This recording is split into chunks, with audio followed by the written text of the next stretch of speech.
Hello students, आप सभी का स्वागत है आपके अपने यूट्यूब चैनल AK क्लासेस पर। प्यारे बच्चों, इससे लास्ट वीडियो में हमने आपको क्लास 10th का चैप्टर नंबर 6 ट्रायंगल की एक्सरसाइज 6.4 को कम्प्लीटली सॉल्व करा दिया था।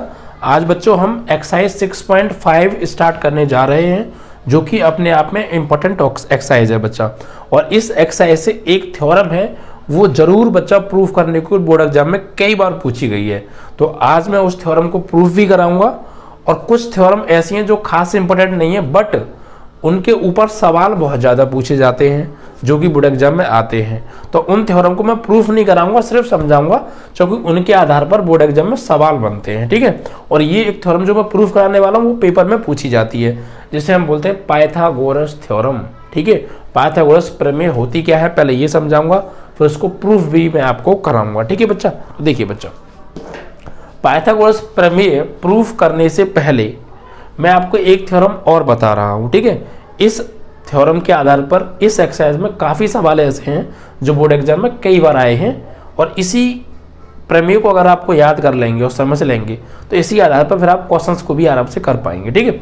तो सबसे पहले थ्योरम क्या है, देखिए बच्चा, मैं आपको बताऊं। प्रमेय ये मैं प्रूफ नहीं कराऊंगा, सिर्फ समझाऊंगा आपको। ठीक है। देखिए, समकोण त्रिभुज में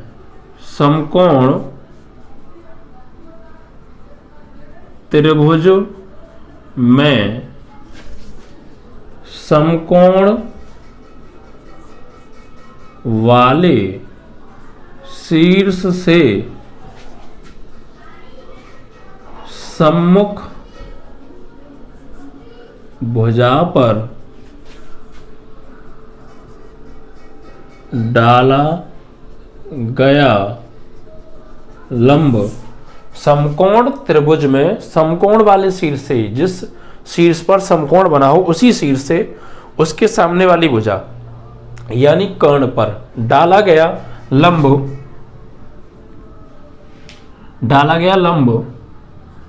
समकोण त्रिभुज को दो त्रिभुजों में बांटता है। ठीक है। दो त्रिभुजों में बांटा, जैसे समकोण वाले शीर्ष से जब लंब डालेंगे तो वो उसको दो त्रिभुजों में डिवाइड करेगा। ठीक है। और वो दोनों त्रिभुज बांटता है, वह दोनों त्रिभुज बड़े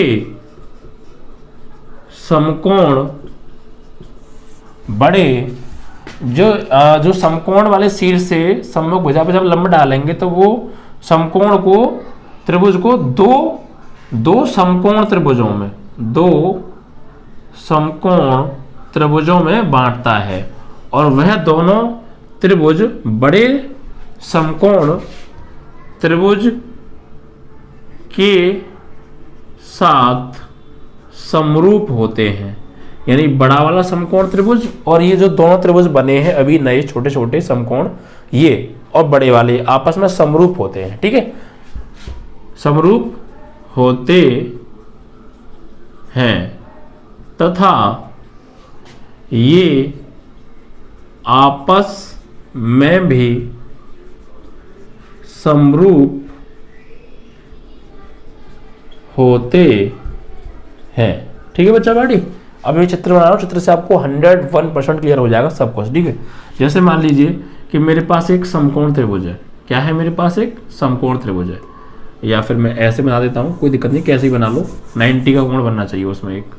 ये एक समकोण त्रिभुज है। ठीक है। ये एक समकोण त्रिभुज है जिसमें ये जो है ये समकोण है, इसको नाम देता हूं मैं ABC। तो ये समकोण है, तो ये हो गया समकोण वाला शीर्ष, समकोण शीर्ष है ये। अब मैं इस समकोण त्रिभुज में इस समकोण वाले शीर्ष से सामने वाली भुजा पर अगर लंब डालूंगा तो यहां 90 का कोण बनेगा, इधर भी और इधर भी। तो जैसे ही ये लंब पड़ेगा तो इसको नाम दे दिया मैंने, मान लीजिए D है ये। ठीक है। तो इस लंब ने, इस BD लंब ने इस ए बी सी बड़े समकोण त्रिभुज को दो त्रिभुजों में डिवाइड कर दिया। कितने त्रिभुजों में डिवाइड कर दिया? दो में, दो त्रिभुजों में डिवाइड कर दिया। एक तो ये वाला आपको दिख रहा होगा रेड अंडरलाइन वाला, और एक ये वाला। तो ये जो दोनों त्रिभुज आपस में बने छोटे छोटे, ये आपस में समरूप होंगे, और ये दोनों त्रिभुज बड़े वाले त्रिभुज के साथ भी समरूप होते हैं। यानी कि मैं यहां पे लिखूंगा कि त्रिभुज ए बी सी जो बड़ा समकोण त्रिभुज है, ये समरूप होगा इस छोटे वाले इसके साथ भी और इसके साथ भी। यानी त्रिभुज ए डी बी, त्रिभुज ए डी बी, ठीक है। और यही त्रिभुज जो ए बी सी है, ये समरूप होगा इसके साथ सी डी बी या B D C, B D C के साथ, और ये दोनों छोटे छोटे त्रिभुज भी आपस में समरूप होंगे। यानी त्रिभुज ए बी डी समरूप होगा त्रिभुज बी डी सी। ये चीज आपको याद रखनी है, प्रूफ नहीं करा रहा हूं मैं, ठीक है, क्योंकि प्रूफ करने के लिए नहीं, इसके आधार पर सवाल बहुत पूछे जाते हैं। तो बस आप हमेशा ये बात ध्यान रखिएगा, जब किसी समकोण त्रिभुज में समकोण वाले सिर से सामने वाले भुजा पर लंब डाला जाएगा तो दो त्रिभुज बनेंगे, ये दोनों आपस में क्या होंगे? समरूप होंगे, ठीक है। और ये त्रिभुज बड़े वाला, ये वाला त्रिभुज और बड़ा वाला त्रिभुज ये भी समरूप होंगे, और ये त्रिभुज और फिर से बड़ा वाला त्रिभुज ये भी समरूप होंगे। समझ में आया? तो यहाँ पे तीन त्रिभुज हैं, दो छोटे छोटे आपस में समरूप होते हैं, ठीक है, और एक बड़ा और एक छोटा, ये भी आपस में समरूप होंगे, और ये बड़ा वाला और ये वाला छोटा वाला भी, ये भी आपस में समरूप होते हैं, ठीक है। ये समरूप होते हैं, ये बात ध्यान रखिएगा। क्योंकि ये थ्योरम अगर आप याद रखेंगे तो अगली जो थ्योरम मैं प्रूफ आ रहा हूँ, पाइथागोरस प्रमेय, जो कि बहुत इंपॉर्टेंट है और बोर्ड एग्जाम में कई बार पूछी गई है, उसको प्रूफ करने के लिए इसका यूज होगा, इसलिए ध्यान रखिएगा, ठीक है। तो क्यों समरूप है? क्योंकि समकोण वाले शीर्ष से सम्मुख भुजा पर लंब डाला गया है, ठीक है। तो ये दो त्रिभुज बनेंगे, ये आपस में भी समरूप होते हैं, और ये दोनों त्रिभुज बड़े वाले के साथ भी समरूप होते हैं, ठीक है। यही मैंने लिखा था और वो मैंने आपको लिख के समझा दिया, ठीक है। अब इसके बाद हम बात करेंगे पाइथागोरस प्रमेय की। और पाइथागोरस प्रमेय क्या होती है ये मैं लिख रहा हूं अभी पहले, ठीक है, फिर उसको प्रूव कराएंगे। देखिए प्रमेय, अगली जो प्रमेय है ये इंपॉर्टेंट प्रमेय है बहुत ज्यादा, ठीक है, जिसे हम बोलते हैं पाइथागोरस प्रमेय, ठीक है। हाइपोटेनियस वो पाइथागोरस प्रमेय बोलते हैं इसे, ठीक है। यहां मैं लिखूंगा, ठीक, क्या है ये प्रमेय? समकोण त्रिभुज में, समकोण त्रिभुज में कर्ण का वर्ग, कर्ण का वर्ग, समकोण त्रिभुज में कर्ण का वर्ग शेष दो भुजाओं के वर्गों के योग के बराबर होता है, योग के बराबर होता है। ये होती है पाइथागोरस थ्योरम। क्या होती है कि समकोण त्रिभुज में जो कर्ण होता है उसका वर्ग जो शेष दो भुजा बची उनके वर्ग के योग के बराबर होता है, ठीक है। यानी मैं यहाँ पे बनाऊंगा एक समकोण त्रिभुज, ठीक है। जैसे मान लीजिए ये एक समकोण त्रिभुज है ना, ये क्या है? एक समकोण त्रिभुज है, और इसमें ये वाला कोण समकोण है, ये 90 का है, ठीक है। इसको मैं नाम दे देता हूं, दिस इज ए बी और सी है, ठीक है। ए समकोण है इसमें। तो अब ये 90 है, तो 90 के सामने वाली भुजा क्या होती है? कर्ण होती है। ये क्या होगा? कर्ण। ये लंबी या आधार कोई सा भी ले सकते हैं आप, ठीक है। तो हमें सबसे पहले यहाँ लिखेंगे, इसको प्रूफ करना है, तो सबसे पहले लिखेंगे दिया है समकोण, समकोण त्रिभुज ए बी सी, जहां एंगल ए कितना है इसमें? 90 है, ठीक है। सिद्ध क्या करना है? सिद्ध करना है, क्या सिद्ध करना है हमको? कि कर्ण का वर्ग शेष दो भुजाओं के वर्गों के योग के बराबर होगा। तो यहां पे हम लिखेंगे कर्ण का वर्ग यानी कि BC का वर्ग, बराबर ए बी का वर्ग प्लस ए सी का वर्ग, ये हमें प्रूफ करना है। ठीक है भाई, अब इसको प्रूफ कैसे करेंगे? इसको प्रूफ करने के लिए हमें क्या करना पड़ेगा, अभी जो थ्योरम मैंने बताई थी पिछली, उसका यूज करना पड़ेगा। और यहाँ पर एक रचना भी करनी पड़ेगी। क्या रचना? ये करनी पड़ेगी कि समकोण वाले शीर्ष से कर्ण पर लंब डालेंगे हम। यहाँ क्या डालेंगे? लंब। और लंब डालेंगे तो यहाँ पे दोनों ओर 90 के कोण बनेंगे, ये तुम जानते हो अच्छी सी बात, अच्छे से। ठीक है, तो ए बी सी इसको बोलते हैं डी, इसको बोल देते हैं हम डी पॉइंट। ठीक है, तो यहाँ पर रचना लिखेंगे। रचना में क्या लिखेंगे कि शीर्ष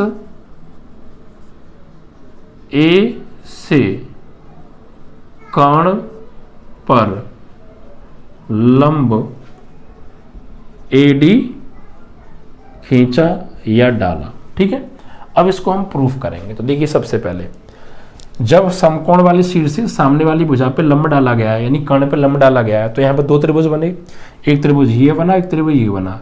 तो ये प्रमेय में अभी बता के आ रहा हूँ कि जब समकोण त्रिभुज में समकोण वाले शीर्ष से सामने वाली भुजा यानी कर्ण पर जब लंब डालते हैं, तो जो दो त्रिभुज बनते हैं वो आपस में समरूप होते हैं, और वो दोनों बड़े वाले त्रिभुज के साथ भी समरूप होते हैं। ये थ्योरम हम अभी पढ़ के आ रहे हैं, बताई थी मैंने। ठीक है, उसी का यूज होगा।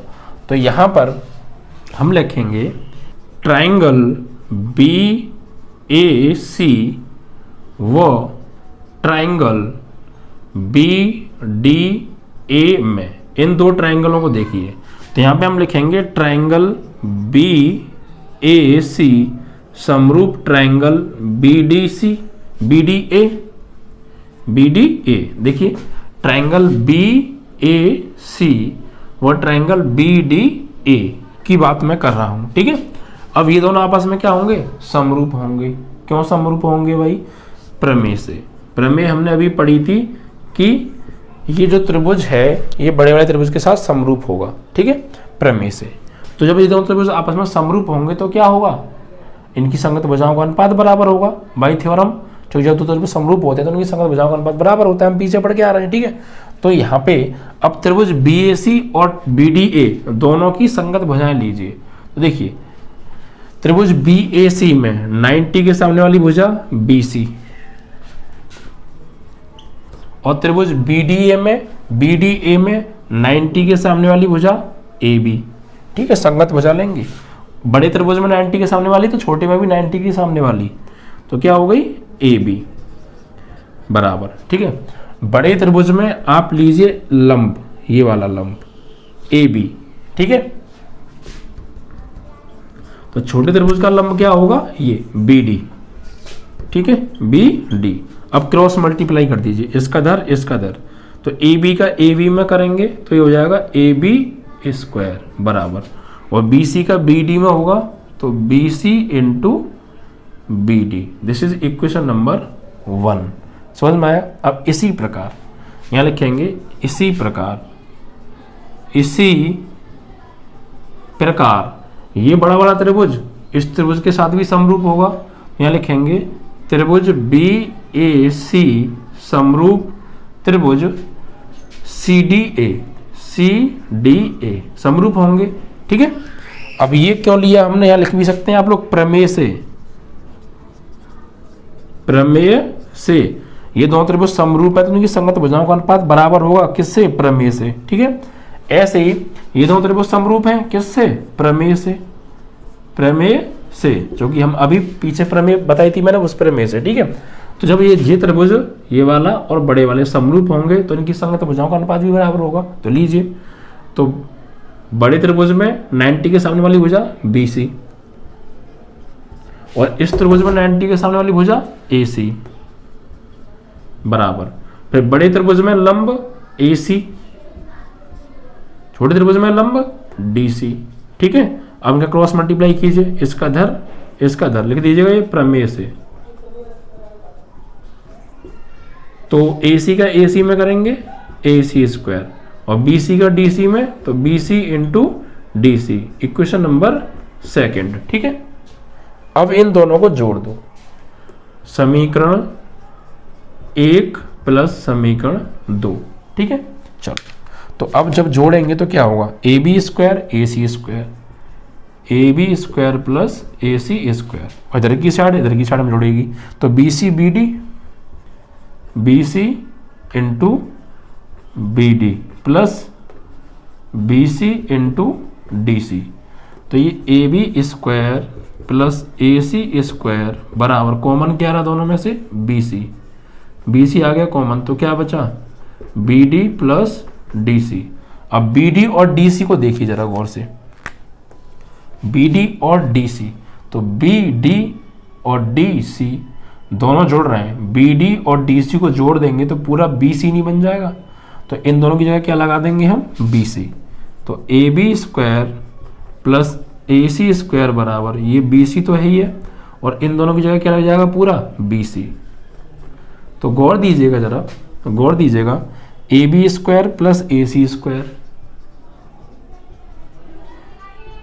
बराबर B C into B C क्या हो गया, बी सी स्क्वायर, और यही हमें प्रूफ करना था। गौर दीजिएगा, बी सी स्क्वायर बराबर A B square plus A C square, B C square बराबर A B square plus A C square, यही आपका प्रमेय है, मतलब यही पाइथागोरस प्रमेय हमें प्रूफ की। तो कुछ नहीं किया, सबसे पहले बड़ा त्रिभुज एक समकोण था, समकोण वाले सीट से सामने यहाँ पर लंब डाला तो दो त्रिभुज बन गए। ये त्रिभुज बड़े वाले के साथ, एक बार तो इस त्रिभुज को ले लो, बड़े वाले के साथ समरूप और संगत भुजाओं का अनुपात लेके क्रॉस मल्टीप्लाई करके समीकरण एक बना लो। अब ये ध्यान रखिएगा, जब आप बड़े त्रिभुज में 90 के सामने वाली भुजा ले रहे हैं तो छोटे में भी फिर 90 के सामने वाले ही लेंगे। फिर बड़ी त्रिभुज में इसको ले रहे हैं लंब को, तो इधर इसका लंब ये वाला हो जाएगा, क्रॉस मल्टीप्लाई करके समीकरण एक। फिर इसी प्रकार इस त्रिभुज को बड़े वाले के साथ समरूप लेके वही संगत भुजाओं का अनुपात लो और क्रॉस मल्टीप्लाई समीकरण दो, एक और दो को जोड़ दो, जोड़ने का जो कॉमन आ रहा कॉमन ले लो, जो बचा वो BC को शो करेगा, वहां BC लगा दो, BC into BC BC square, this is your proof. ठीक है, तो ये थ्योरम आपको प्रूफ करनी आनी चाहिए, पेपर में बहुत बार पूछी गई है, इसी को बोलते हैं पाइथागोरस प्रमेय। ठीक है बच्चा, चलिए अब इसके बाद एक थ्योरम और है, उसे मैं प्रूफ नहीं कराऊंगा, समझाऊंगा, जबकि उसके आधार पर प्रश्न पूछे जाते हैं। ठीक है, वो थ्योरम ना है तो पाइथागोरस प्रमेय ही, बस थोड़ा इसकी उल्टी है, उल्टी प्रमेय है पाइथागोरस की।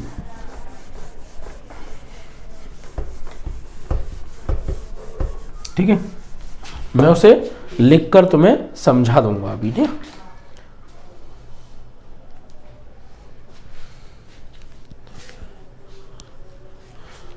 देखिए,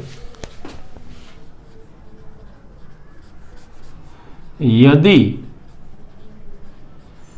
किसी त्रिभुज में एक भुजा का वर्ग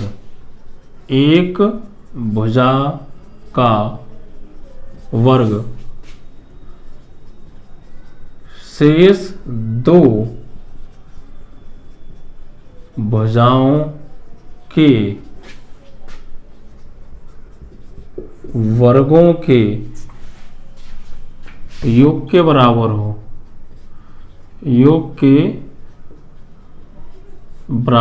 हो, ठीक है। यानी कोई भी एक त्रिभुज है, कोई भी त्रिभुज हो और उसकी किसी एक भुजा का वर्ग शेष दो भुजाओं के वर्गों के योग के बराबर हो, तो उस एक भुजा के सामने वाला कोण समकोण, उस एक भुजा के सामने वाला जो कोण है वो समकोण होता है। ठीक है, बस ये है थ्योरम। आपको चित्र से समझा, देखो चित्र से और अच्छे से आपको 100% क्लियर हो जाएगा। कोई भी एक त्रिभुज है, सपोज दैट ये क्या है, कोई त्रिभुज है, ठीक है, इसको नाम दे दिया हमने ए बी और सी। ठीक है, अगर इसकी इस भुजा का वर्ग बी सी का वर्ग बराबर है इन दो भुजाओं के वर्गों के योग के, यानी ए बी का वर्ग और ए सी का वर्ग, अगर ये आ जाता है तो इस एक भुजा के सामने का जो कोण है ना वो 90 का होगा। इसके सामने का जो कोण है ये पक्का 90 का होगा। ठीक है, जरूरी नहीं अगर इस भुजा का वर्ग इन दोनों के वर्गों के योग के बराबर आता तो इस भुजा के सामने का कोण ये 90 का होता। किसी एक भुजा का वर्ग शेष दो भुजाओं के वर्गों के योग के बराबर आएगा तो वो एक भुजा के सामने वाला कोण 90 का होगा। ठीक है, तो एक थ्योरम ये है जो कि मुझे प्रूफ नहीं सिर्फ समझानी थी। अब आपको अगर ये तीनों थ्योरम क्लियर हैं तो अब आप आराम से एक्सरसाइज पर आ सकते हैं और क्वेश्चंस को कर सकते हैं विदाउट एनी प्रॉब्लम। ठीक है, अगर कोई दिक्कत हो तो पहले इन थ्योरम्स को एक बार पढ़ लीजिएगा, याद कर लीजिएगा। थ्योरम्स का याद होना बहुत ज़रूरी है, क्योंकि थ्योरम याद होंगी हमें, हम तभी काम कर पाएंगे क्वेश्चंस के ऊपर। ठीक है, तो इतनी थ्योरम करने के बाद अब आपकी एक्सरसाइज चलेगी 6.5 जो कि इस की लास्ट एक्सरसाइज है। ठीक है, इंपॉर्टेंट है भैया। ठीक है, तो देखो पहले प्रश्न में 4 प्रश्न दे रखे हैं, मैं एक कराऊंगा, 3 तुम्हें करने जो कि सेम है, इसलिए ध्यान से समझना। क्या कहा है पहले पढ़ते हैं एक्सरसाइज 6.5 में। कुछ त्रिभुजों की भुजाएं नीचे दी गई हैं, नीचे कुछ त्रिभुजों की 3 भुजाएं दे रखी हैं। निर्धारित कीजिए कि इनमें से कौन कौन से त्रिभुज समकोण हैं और इस स्थिति में कर्ण की लंबाई भी बतानी है। ठीक है, लंबाई यानी नीचे में किसी त्रिभुज की 3 भुजाएं दे रखी हैं, हमें ये चेक करना है उसमें वो जो भुजाएं हैं वो समकोण त्रिभुज की हैं या नहीं है, या कौन वो जो उन भुजाओं में कौन कौन सी भुजाएं समकोण त्रिभुज की भुजाएं हैं, और फिर कर्ण भी बताना उसमें कर्ण कौन सा है। ठीक है, तो पहला ही सवाल मैं बता रहा हूँ, बाकी आप स्वयं कीजिएगा। पहले सवाल में हमें दे रखा है 7 सेंटीमीटर है एक भुजा की लंबाई, एक 24 सेंटीमीटर है और एक 25 सेंटीमीटर है। ठीक है, तो अब मुझे ये बताना है क्या ये तीनों भुजाएं समकोण त्रिभुज की भुजाएं हैं। तो मैं इसमें ये देखूंगा पहले भाई समकोण त्रिभुज में जो कर्ण होता है वो सबसे लंबी भुजा, सबसे बड़ी भुजा होती है। तो यहाँ पर मैं चेक करता हूँ क्या सबसे बड़ी भुजा का वर्ग शेष 2 भुजाओं के वर्गों के योग के बराबर आ रहा है, आएगा तो वो समकोण त्रिभुज बन जाएगा, वरना नहीं बनेगा। ठीक है, तो सबसे बड़ी भुजा क्या है इसमें 25 है, तो इस 25 का जो वर्ग है वो निकालूंगा मैं, कितना आ रहा है 625 होता है। ठीक है, और फिर बची ये शेष 2 भुजाएं, इनके वर्गों का योग निकालूंगा मैं। ठीक है, तो यहाँ पे लिखूंगा 7 का स्क्वायर प्लस 24 का स्क्वायर, वो भी 625 आ गया, तो समकोण त्रिभुज की भुजाएं हो जाएंगी। तो भैया 7 का स्क्वायर 49 और 24 का स्क्वायर 576, जोड़ेंगे जरा, 9 और 6 15, 7 और 4 11 और 1 हासिल 12, 5 और 1 6, 625 बराबर आ रहा है। तो हम यहाँ पे लिखेंगे 25 का स्क्वायर बराबर है 7 का स्क्वायर प्लस 24 के स्क्वायर के। तो यहाँ लिखेंगे यह भुजाएं समकोण त्रिभुज की भुजाएं हैं। ये भुजाएं किसकी भुजाएं? समकोण त्रिभुज की भुजाएं। अब बात करें कर्ण बताओ, तो कर्ण क्या होगा? सबसे बड़ी भुजा। तो कर्ण बराबर हो गया, सबसे बड़ी भुजा क्या थी? 25 सेंटीमीटर आंसर। ठीक है, अगर सबसे बड़ी भुजा का वर्ग शेष 2 भुजाओं के वर्गों के योग के बराबर नहीं आ रहा है तो वो समकोण त्रिभुज की भुजाएं नहीं होंगी। तो फिर वहां पर हम कर्ण भी नहीं बता सकते, जब समकोण ही नहीं है वो, तो कर्ण कहां से आया? कर्ण भी नहीं होगा। हाँ, अगर सबसे बड़ी भुजा का वर्ग शेष 2 भुजाओं के वर्गों के योग के बराबर आ रहा है तो वो एक समकोण त्रिभुज की भुजाएं होंगी, और जो सबसे बड़ी भुजा है वो उसमें कर्ण होगा। आप ऐसे करके बाकी के 3 सवालों को कर लेंगे। ठीक है, अब मैं सीधे आ रहा हूं क्वेश्चन नंबर 2 पर। क्वेश्चन नंबर 2 को ध्यान से पढ़िए। देखिए इसमें क्या कहा है, PQR एक समकोण त्रिभुज है जिसका कोण P समकोण है। तो एक समकोण त्रिभुज बना लेते हैं हम। ठीक है,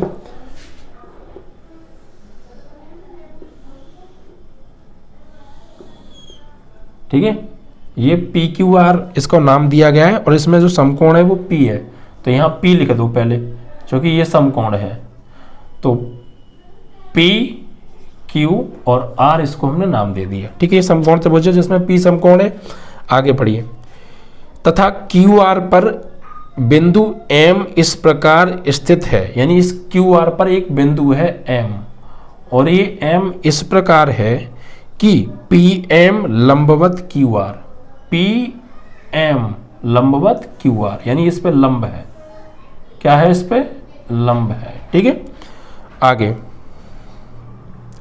दर्शाइए कि, हमें दर्शाना है। तो चलो पहले जो दे रखा है वो लिख लेते हैं, है ना, जो दे रखा है वो लिख लेते हैं। क्वेश्चन नंबर है 2, दिया है समकोण त्रिभुज PQR और एंगल P बराबर समकोण है, ठीक है। और पी एम लंबवत है किस पर, पी एम लंबवत है क्यू आर पर, क्यू आर पर, ये भी हमें दिया है, ठीक है। हमें सिद्ध क्या करना है, हमें सिद्ध करना है कि पी एम का स्क्वायर बराबर Q M into M R, ये हमें प्रूफ करना है, ठीक है। ध्यान दीजिए, जो चीज़ प्रूफ करनी है वो इसमें है कहाँ, वो देखो पहले।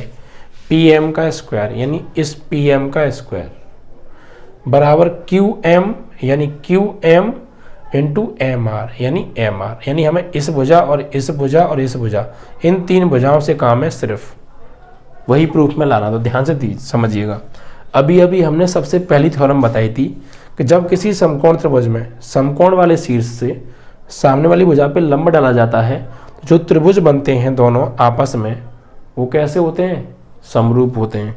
और वो बड़े वाले के साथ भी क्या होते हैं, समरूप होते हैं। तो अब ये बताइए, जो प्रूफ में तीन भुजाएं आ रही हैं, P M Q M M R, क्या ये बड़ी त्रिभुज की भुजाएं हैं?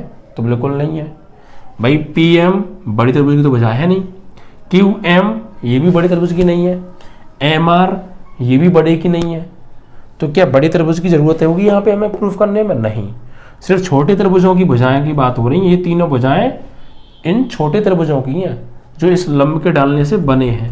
तो इन्हीं दो त्रिभुजों को लेंगे बस। ये हमने कैसे पहचाना, इन्हीं दो को लेना है, बड़े को नहीं लेना, क्योंकि बड़े की कोई भुजा इसमें आ ही नहीं रही है प्रूफ में, तो बड़े को हम लेंगे ही नहीं, ठीक है। ऐसे चलना है, प्रूफ अकॉर्डिंग चलेंगे तो सवाल आसानी से होगा, आराम से होगा, विदाउट एनी प्रॉब्लम, ठीक है। तो चलिए, तो हम यहाँ लिखेंगे त्रिभुज क्यू एम पी, त्रिभुज क्यू एम पी समरूप होगा त्रिभुज आर एम पी के, आर एम पी के। क्यों? प्रमेय से। प्रमेय है कि समकोण त्रिभुज में समकोण वाले शीर्ष से कर्ण पर लंब डालते हैं तो जो त्रिभुज बनते हैं वो आपस में समरूप होते हैं, ठीक है।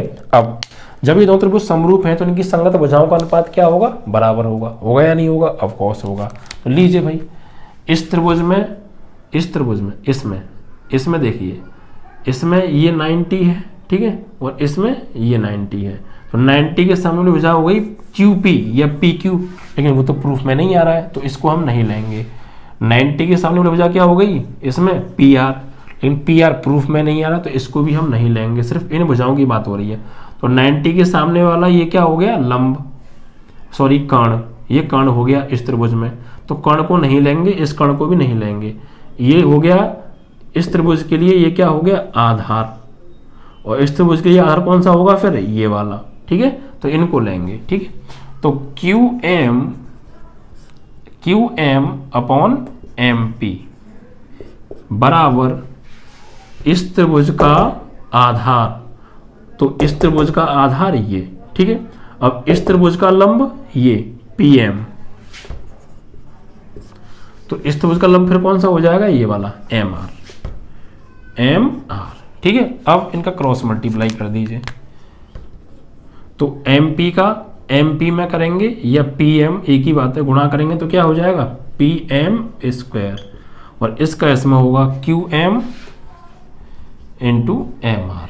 This is your proof. बहुत सीधा सच्चा प्रूफ है। 90 के सामने वाला कर्ण, 90 के सामने वाला कर्ण प्रूफ में नहीं आ रहा तो हम इसको लेंगे ही नहीं। फिर इस त्रिभुज के लिए आधार कौन सा हो गया? ये, तो इसके लिए आधार कौन सा हो जाएगा? ये, तो आधार बट्टे आधार, ठीक है।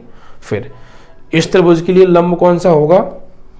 इस त्रिभुज के लिए लंब हो जाएगा ये वाला, और इस त्रिभुज के लिए आधार कौन सा हो जाएगा? ये वाला, ठीक है। Cross multiply, proof. तो बहुत ईजी था, इसीलिए कह रहा हूँ अकॉर्डिंग टू प्रूफ चलो, आराम से आंसर आएंगे विदाउट एनी प्रॉब्लम। अगर आप अकॉर्डिंग टू प्रूफ नहीं चलेंगे, अपने हिसाब से चलेंगे तो आप भटकेंगे बच्चा बाटी, ठीक है। तो ये आपका दूसरा क्वेश्चन था जो कि फिनिश हो गया, और जो मैंने 3 थ्योरम बताई है वो अच्छे से प्रिपेयर रखिएगा, क्योंकि इस एक्सरसाइज में बहुत सवाल हैं और बहुत इंपॉर्टेंट हैं। सब बहुत अच्छे से समझ में आएंगे, बस बाकी क्वेश्चन अगले वीडियो में कराएंगे, लेकिन थ्योरम्स को समझ के आइएगा, ठीक है बच्चा बाटी। चलिए।